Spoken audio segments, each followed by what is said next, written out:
Hello friend, this is Rafi Yakub from Excel Graphics and Multimedia. In today's video, you are going to learn how to save your WhatsApp chat to Google Drive, step-by-step tutorial. But before we dive deep into the tutorial, if you're very new to this channel, remember to click that subscribe, turn on the notification bell so each time I post content, you'll be notified. So with that being said, let's get started and see how you can back up your WhatsApp chat into Google Drive. So let's begin. The first thing you want to do is to make sure you click on your WhatsApp right here.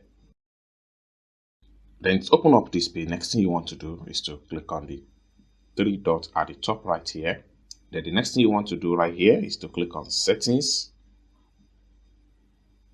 Then the next step you have to take is to click on chats. Then come down below here, click on chat backup. Then select backup to Google Drive. Then this is going to pump up. Make sure you put it in daily or weekly or monthly backup. So right here, I'm putting it in daily.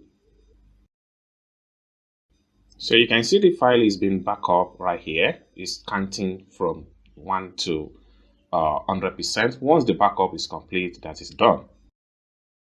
Click on backup using your cellular data backup. Then the backup is going to start right here. So you can see it's preparing the backup file.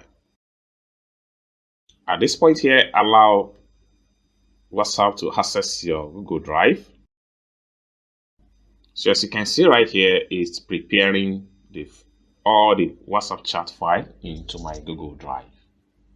So this is just about 22% right here. So once it's complete to 100%, then you are done. So once it's complete 100%, it's going to take you back to your backup and you're going to see the file size right here. This simply means that we have successfully backed up this WhatsApp step by step from WhatsApp to Google Drive. So this is how you can back up your WhatsApp chat from WhatsApp to Google Drive step by step tutorial. I hope you really find this video useful. If you like this video, give this video a like and don't forget to share this video. And also, if you have any question for me as far as this tutorial is concerned, you can put your question in the comment section down below. Thank you for watching this video from the beginning to the end, and I hope to see you in my next video. Bye for now.